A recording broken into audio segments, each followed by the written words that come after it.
impactando com a verdade. A paz do Senhor, meus irmãos. Amém. Glória a Deus. Culto da família, culto de Santa Ceia e posse da nova diretoria. Tudo junto hoje, misturado. Coisa boa, né, irmãos? Vamos ler a palavra de Deus. Livro de Dr. Lucas, capítulo 22. Nós vamos ler duas passagens. Dr. Lucas, capítulo 22. Depois a gente vai para 1 Coríntios, capítulo 12. Então os irmãos já vai deixando aí marcado na sua Bíblia as duas leituras da noite. Todos acharam? Digam graças a Deus. Diz assim a palavra do Senhor: e disse-lhes: desejei muito comer convosco esta Páscoa antes que padeça, porque vos digo que não a comerei mais até que ela se cumpra no reino de Deus. E tomando o cálice e havendo dado graça, disse: tomai e repartiu entre vós, porque vos digo que já não beberei o fruto da vide até que venha o reino de Deus. E tomando o pão e havendo dado graças, partiu, deu-lhe, dizendo: isto é meu corpo, que por vós é dado, fazer isto em memória de mim. Semelhantemente tomou o cálice depois da ceia, dizendo: este cálice é o novo testamento no meu sangue, que é derramado por vós. Amém? Agora 1 Coríntios capítulo 12. 1 Coríntios capítulo 12, nós vamos ler a partir do versículo 12 até o número 18. Depois a gente vai alternar alguns versículos para não ficar muito extenso, só para a gente trazer um conceito hoje de ceia e de corpo de Cristo. 1 Coríntios 12, 12 diz assim: porque assim como o corpo é um e tem muitos membros, e todos os membros, sendo muitos, são um só corpo, assim é Cristo também. Pois todos nós fomos batizados em um Espírito, formando um corpo, que judeus, que gregos, que servos, que livres, e todos temos bebido de um Espírito. Porque também o corpo não é um só membro, mas muitos. Se o pé disser: porque não sou mão, não sou do corpo, não será por isso do corpo? E se a orelha disser: porque não sou olho, não sou do corpo, não será por isso do corpo? Se todo o corpo fosse olho, onde estaria o ouvido? Se todo fosse ouvido, onde estaria o olfato?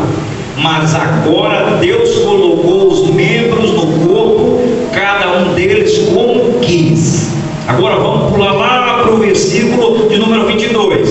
Olha o que diz: antes os membros do corpo que parecem ser os mais fracos são necessários. E agora a gente pula lá para o finalzinho, versículo de número 25. Para que não haja divisão no corpo, mas antes tenham os membros igual cuidado uns dos outros, de maneira que se um membro padece, todos os membros padecem com ele, e se um membro é honrado, todos os membros se regozijam com ele. Ora, vós sois o corpo de Cristo, e seus membros em particular, e a um pôs Deus na igreja, primeiramente apóstolos, em segundo lugar profetas, em terceiro lugar doutores, depois milagres, depois dons de cura, socorro, governo e variedade de língua. E a gente vai lá para o finalzinho aqui, 29 e 30. Porventura são todos apóstolos? São todos profetas? São todos doutores? São todos operadores de milagres? Têm todos o dom de cura? Falam todos diversas línguas? Interpretam todos? Portanto, procurai com zelo os melhores dons, e eu vos mostrarei um caminho ainda mais excelente. Amém? Poder sentar. uma leitura um pouquinho extensa, mas para a gente trazer uma mensagem focada na nosso trabalho de hoje, nosso culto, na nossa Santa Ceia e na consagração dos nossos irmãos que vão estar aí sendo apresentados ao Senhor para assumir uma nova missão, um novo trabalho, uma nova batalha que vai ser travada aí durante esse ano de 2022, porque fazer a obra de Deus não é fácil. Diga comigo, fazer a obra de Deus não é fácil. Por quê? Porque quando vai fazer a obra de Deus, tem que fazer o melhor. Porque obra de Deus não se faz de qualquer jeito. Tem gente querendo fazer a obra de Deus, achando que está fazendo a obra de Deus, mas não está, porque a obra de Deus não é de qualquer jeito. A obra de Deus tem padrão, a obra de Deus tem princípios, a obra de Deus tem ordem e decência. Não se faz a obra de Deus de qualquer jeito, como eu quero, da maneira que eu quero, quando eu quero, não. A obra de Deus tem compromisso, a obra de Deus tem que ter fidelidade. E tem muita gente dizendo, eu estou fazendo a obra de Deus. Será? É uma interrogação para mim e para você. Se está fazendo de qualquer jeito, não é para Deus. Pode ser para qualquer outra pessoa, pode ser para o pastor ver, para o dirigente ver, para o irmão ver, para o povo ver, mas para Deus não, porque Deus vê o que está oculto. Deus vê o que você e eu acho que ninguém vê, mas Ele está vendo, e Ele está sondando os corações. Davi fala no Salmo 139, eu ainda estava sem forma lá dentro do ventre da minha mãe, e o Senhor já sabia quem eu era, o Senhor já sabia a minha história, e Ele já tinha escrito ela antes mesmo de eu existir. Olha que coisa! Por isso que Deus sabe de todas as coisas, sabe porque você chegou aqui hoje. Você chegou aqui, Deus já sabia que você estaria aqui hoje ouvindo essa palavra, que você estaria aqui hoje recebendo essa palavra no teu coração.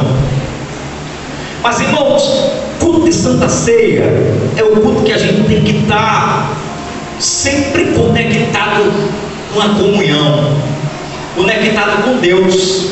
Por quê? Porque é um momento onde a gente vai estar revivendo um momento doloroso de Jesus, um momento de sofrimento de Cristo, mas ao mesmo tempo, enquanto doía em Jesus, alegrava a igreja, alegrava a nossa vida.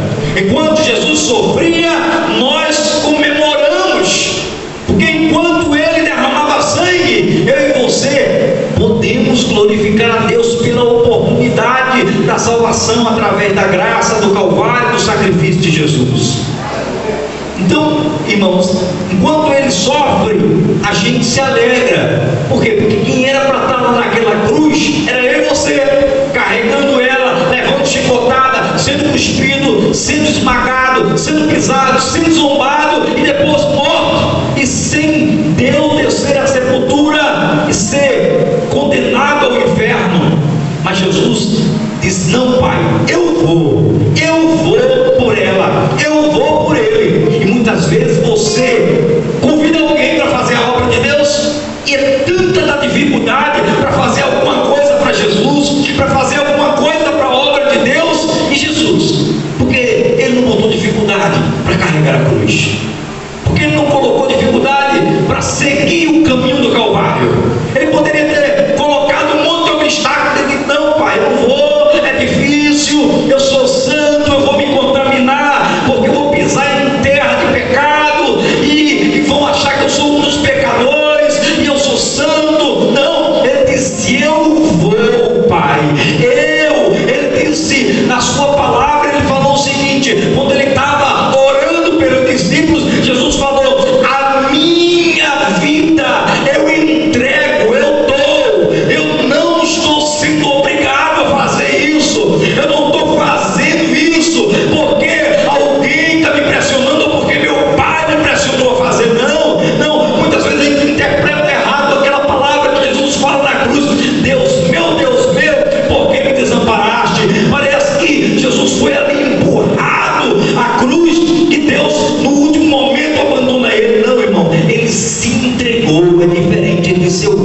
Pai. Eu vou. E Deus, aquela expressão ali é porque Jesus é santo e Deus é santo. E Jesus agora simbolizava o pecado, simbolizava o mundo caído. E Deus agora se distancia espiritualmente falando de Jesus pelo fato de Deus ser santo e Jesus simbolizar ali o pecado. O coração de Deus se entristece por saber que o seu filho querido, o seu amado filho, simboliza agora a maldição, simboliza agora a maldade e o pecado. Mas porém, quando Jesus termina a missão, ele diz: Pai, em tuas mãos. Ele volta à comunhão, ele volta àquela mesma intimidade, ele volta à mesma sincronia com o Pai, e ele diz: Pai, em tuas mãos eu entrego o meu espírito. Está consumado, está terminado, a obra foi completa. A igreja vai ser levantada, a igreja vai prevalecer contra as portas do inferno, porque o meu sangue garante a vitória da igreja. Aleluia, glória a Deus. Você já agradeceu a Jesus por você estar aqui hoje?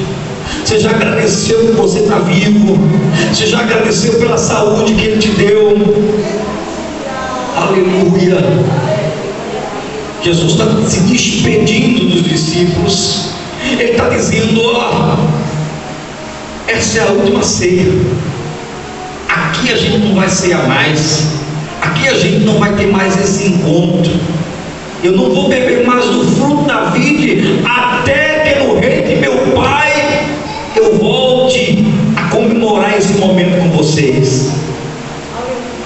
Jesus está dizendo ali: é a minha última ceia aqui, mas eu acredito em vocês. Jesus está falando para aqueles 12 ali, ele está dizendo: vocês são igreja. E ele já tinha dito isso lá a Pedro. Ele disse: Pedro, tu és Pedro. E Pedro traduzido é pequena pedra.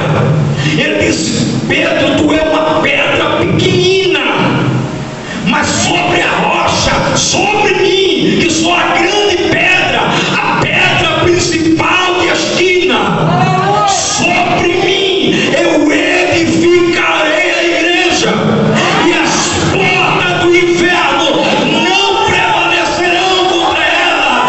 Você é vencedor, você é vencedora, porque o inferno não pode prevalecer contra você. Diga para o seu irmão: você é igreja, você é igreja, você é a igreja. Aleluia. Você é o intitulado de campeão, você é o intitulado de vencedor, meu irmão. Foi a você que Jesus deu, aleluia, o título que o inferno cairá diante da igreja. Aleluia. Jesus estava dizendo para os 12 ali: a igreja começa com vocês. A igreja não pode morrer aqui nessa ceia. A igreja não pode morrer aqui nesse encontro. A igreja tem que continuar viva. A igreja tem que crescer. A igreja tem que prosperar. Cada um de vocês, meus discípulos, são essenciais para o crescimento da obra, para o crescimento do reino de Deus. Ele disse: eu vou para o Pai. Eu vou. Eu imagino quando ele disse assim: eu vou, os discípulos começaram a se entristecer, começaram a ficar angustiados. Mas Jesus, tu vai. Ele disse: eu vou, mas eu não vos deixarei só, eu não vos deixarei órfão. Eu vou, mas ele vem. Eu vou, mas ele vai chegar. Ele quem? O Espírito Santo, o Espírito Consolador, o Espírito que fala, o Espírito que convence, o Espírito que anima, o Espírito que capacita. Ele vem e estar aqui nessa noite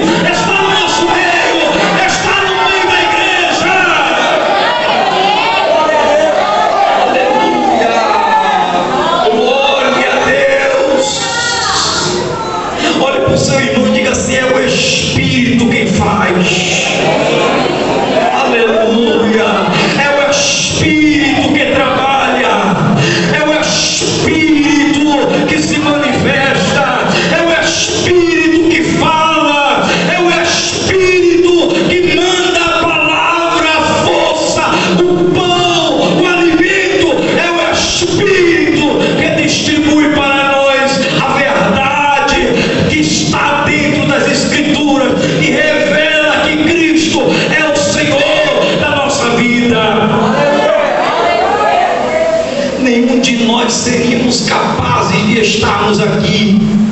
Nenhum de nós seríamos capazes de ser nada ou de fazer nada se o Espírito não estivesse no nosso meio. É o Espírito que levanta homens, que levanta mulheres, que levanta jovens, que levanta crianças. É o Espírito que coloca homens aqui. É o Espírito que tira homens aqui. É o Espírito que levanta daí e coloca aqui. É o Espírito que sabe a necessidade da igreja. Aleluia. Glória a Deus. E nós lemos em 1 Coríntios capítulo 12. Nós entendemos que Jesus falou para os discípulos: a igreja não pode parar, a igreja não pode morrer, a igreja não pode findar agora. Não. E Paulo entende isso quando ele escreve 1 Coríntios, quando ele fala a respeito dos membros da igreja, a respeito dos membros do corpo de Cristo, que é a igreja. Às vezes a gente acha que uma simples função, uma simples contribuição na igreja é nada. É nada. Uma simples contribuição na igreja é nada. Mas se eu disser para você que cada um aqui tem um papel essencial para o crescimento do reino de Deus. Só que existe uma diferença.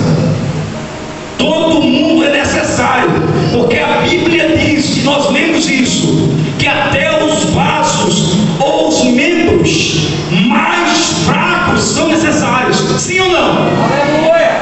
O mais fraco, o mais capingando é necessário. É a Bíblia que diz isso. Só que existe uma diferença entre ser fraco e ser necessário, e ser necessário e não querer contribuir para a obra do Senhor. É diferente, porque às vezes as pessoas vão dentro da igreja: eu não sei o meu chamado. O seu chamado é ajudar o reino de Deus crescer. Se para o reino de Deus crescer, se necessário eu pegar um copo de água e dar para o pregador, para ele não ficar entalado aqui, então você está contribuindo para o reino. Você está contribuindo para o crescimento da obra. Você está contribuindo para a obra do Senhor crescer. Se para o crescimento do reino eu preciso chegar mais perto da igreja, porque tem uma missão que eu tenho que fazer, é o crescimento do reino, meu irmão. Se o crescimento do reino é o meu telefone tocar de madrugada e eu tenho que acordar porque alguém está pedindo oração e eu preciso orar pelaquela pessoa, é o crescimento do reino. Ou você sai da zona de comodismo, ou como você quer ser um instrumento na mão de Deus. Deus não te chamou para você ficar acomodado e Ele te usar no teu conforto, não. Deus te chamou para você sair do conforto e ser usado por Deus. Tem muita gente querendo ser famoso, tem muita gente querendo ser artista, tem muita gente querendo aparecer, tem muita gente querendo levar o evangelho que não é real. E quando a trombeta tocar e Jesus voltar, a surpresa vai ser grande, porque muitos ficarão e muitos que pensam que vão ficar, vão lá, porque Deus sonda os corações. Então todos nós são importantes. Um membro completa o outro. É o corpo humano, ele é dividido por 3. Eu acho que eu não faltei a aula, né, de biologia, eu acho que não. Em 3 partes: cabeça, tronco e membros. E a gente tem os membros superiores e os membros inferiores. Vou falar direito que aqui tem professora, um monte. Aí os membros superiores é o quê? Ombro,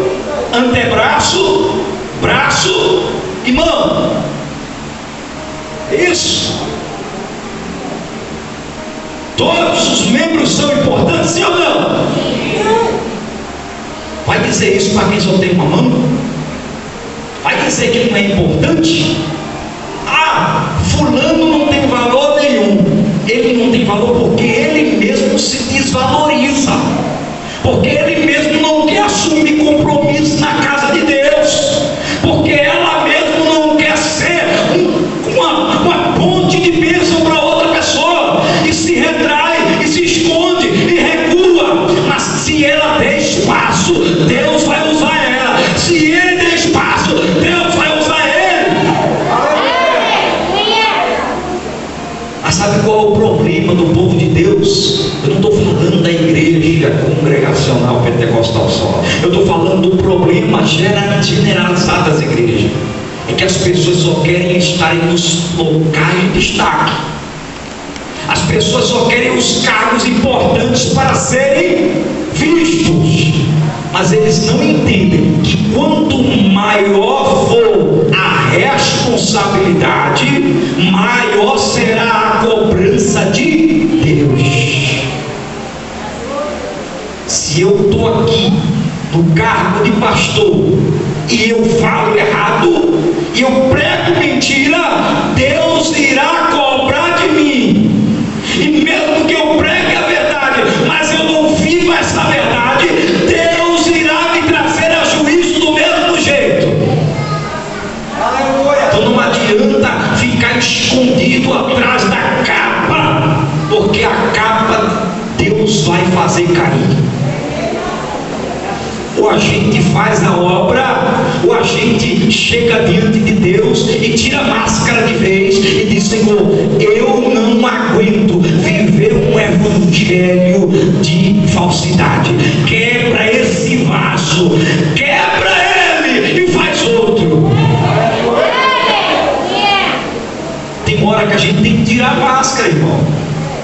Tem hora que a gente tem que desmontar o protocolo, sabe? Sair de cima do salto e dizer: Senhor, misericórdia. Sabe por quê? Porque se a gente não fizer isso, vamos viver 50 anos dentro da igreja e vamos ser condenados com o mundo. Nós vamos chegar aqui na Santa Ceia, vamos comer o pão, vamos beber o vinho e vamos ser condenados com o mundo. E é isso que você quer? É isso que eu quero? Não! Nós estamos aqui pagando o preço, chorando, sofrendo as adversidades, as tribulações, as enfermidades, as lutas, os problemas. Vem, o vento sopra cá, sopra lá, a gente chora, a gente geme, mas a gente quer cantar naquele dia, a gente quer cantar um novo cântico, a gente quer cantar o cântico de vencedor, irmão. Glória a Deus. Você vai cantar. Diga: eu vou cantar. Aleluia. Muda a atitude. Veja o caminho que você está andando. Veja o caminho que você está criando. Veja se você está agradando a Deus ou se você está desagradando a Deus. Veja se você está sendo um membro eficaz na obra ou não, porque você faz falta, meu irmão. Dá para você dizer para a pessoa que está do seu lado assim: você faz falta. Diga para ele: quando você não quer contribuir, você faz falta. Quando você não trabalha, eu tenho que trabalhar 2 vezes. Diga para ele. Meu irmão, é assim. É assim. Ó, tá vendo essa Bíblia aqui? Deve ter mais ou menos 2 quilos. Se eu pegar essa Bíblia e eu andar com ela 50 quilômetros, ela vai ficar tão pesada. Mas tá tão maneirinha, né? Mas ela vai ficar tão pesada. Mas se eu tiver 50 quilômetros para caminhar, e eu andar 5, e der 5 para Luana caminhar, e Luana andar mais 5, e der para Rosângela caminhar mais 5, e ela pegar e der mais 5 quilômetros e der para Pedro, fica mais fácil ou não fica? Então olha para o seu irmão e diga assim: me ajude. A obra é de Deus, mas você tem que fazer comigo. É membro. Um depende do outro. Vou beber um copo de água aqui agora.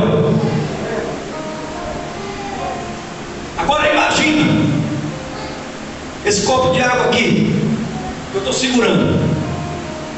Se eu tirar um membro aqui, eu não consigo segurar esse copo.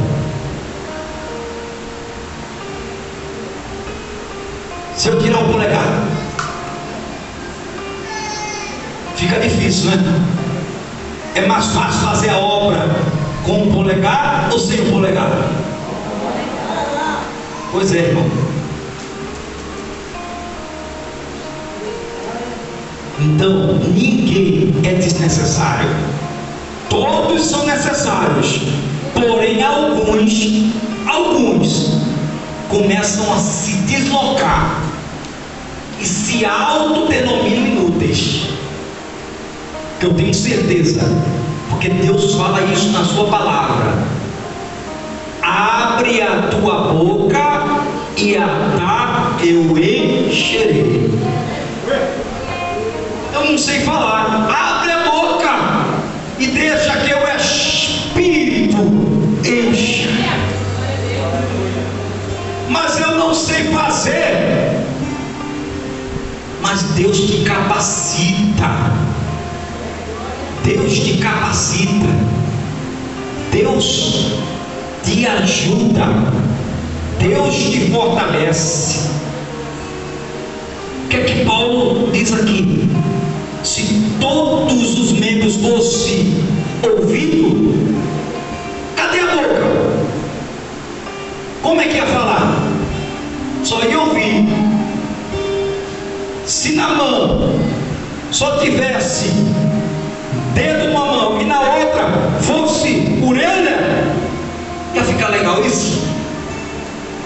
Mas tudo que Deus faz perfeito. Tudo que Deus faz é necessário.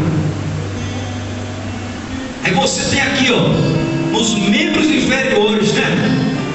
Tem o que? O quadril, né? A coxa e os pés, né? Panturrilha já é a parte de trás, né? E onde é que está o fardo? O fardo está aqui embaixo. Diga assim para você, irmão: tem alguém carregando um fardo maior. Tem alguém dentro da obra carregando um fardo maior. Enquanto você está assim, ó, enquanto você está nem aí se vai ter culto, se não vai ter culto, tá bonito, né? Colocar isso aqui. Foi mágica, foi? Porque se foi mágica é coisa do diabo. Tá bonito, né? Ó, não é de verdade não, mas poderia ser. Mas chegou ali voando, foi? Olha pro banco, passa a mão assim e tá limpo. Ah, ficou sozinho, foi? Alguém pagou o preço. Ninguém viu, mas ele, o Senhor, ele viu. E no dia do banquete lá nas bodas celestiais, ele vai dizer assim: vinde bendito de meu Pai, vinde bendito de meu Pai, senta aqui no teu lugar. Aleluia. Glória a Deus. As coisas dentro da obra pode ser nada aos olhos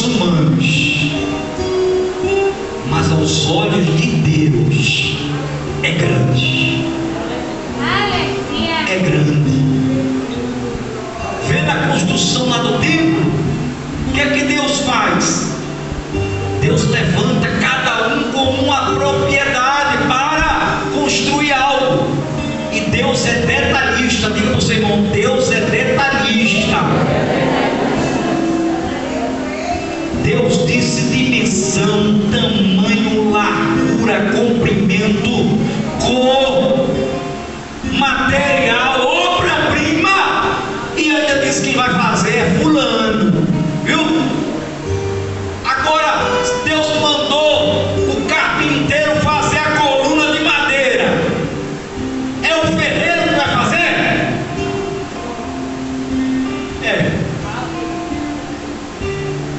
Por isso que a obra muitas vezes sofre, porque Deus levantou o carpinteiro para fazer a obra, e ele faz o quê?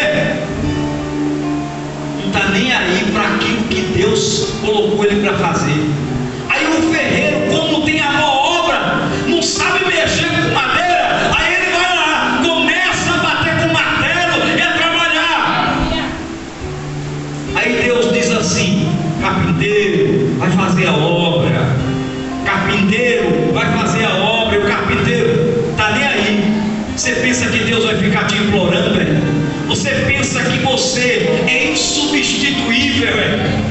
Você pensa, porque tem gente que se acha super importante. Ah, eu sou o pastor da igreja, se eu não fizer, a obra fecha. Se eu não fizer, a obra vai cair. Ah, se eu não estiver na frente, Deus vai permitir que a obra feche. A obra não depende de mim não, meu irmão. A obra depende de Deus e de quem Ele levanta para a obra. Porque se eu não quiser fazer a obra, Deus levanta outro aí e vai fazer a obra melhor, mais bonito, mais bem feito do que eu. Então fica se gabando achando que Deus, é porque eu sou importante, Deus me usa assim, assado. Vai nessa. Se tu ficar se achando, Deus te arranca e coloca quem não sabe de nada. E daqui a pouco